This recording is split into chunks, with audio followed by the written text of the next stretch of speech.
Ever been fined for fishing on your own property? Well, that happened to me until I turned the tables and fined the HOA $5,000 instead. It was a tranquil Sunday morning, kind where the mist rises off the lake, and the only sound is the gentle lapping of water against the dock. I had my fishing gear ready, thermos of coffee by my side, and intend to spend the day enjoying the peace and quiet of my own property.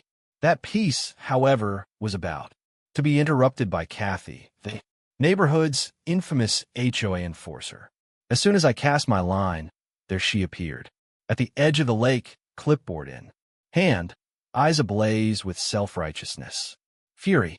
"You're fishing illegally," she shouted. "This lake is under HOA regulations, and you have not submitted permit. I'm fining you right away." I blinked. "Kathy, this is my property. I own the land and the lake. There's no violation here," I said calmly, leaning on my fishing rod. She waved her clipboard. "Rules are rules.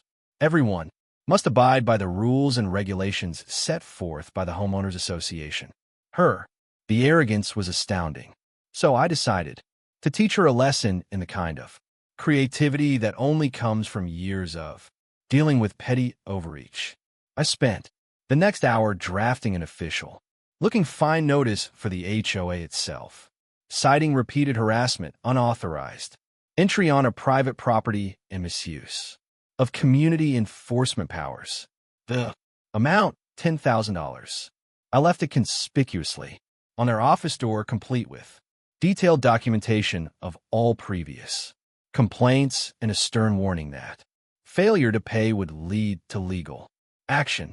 At the time of Kathy's return, her office, on entering, was inundated with phone calls, emails, and neighbors laughing at the audacity of the situation. Her smug confidence evaporated instantly. The HOA board, seeing the documentation and realizing the legal exposure, forthwith rescinded all previous fines against me and apologized, which was something Kathy was visibly unprepared to handle. Word, it spread quickly through the community. The woman who had fined a homeowner for fishing on his own lake had been publicly humbled, and the irony wasn't lost on anyone. Neighbors whispered and laughed about the time HOA Kathy tried to exercise authority over another person's property and got hit with a $10,000 fine. In return, for the rest of the weekend, I fished in peace. The lake was calm, the coffee was warm, and a reminder of what happens when entitlement meets preparation was fresh in everyone's mind.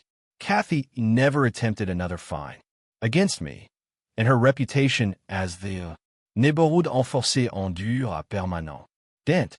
It became a favorite story in the community. HOA Kathy tried to assert control over a private lake and ended up the receiving end of her own medicine. That served as a perfect lesson.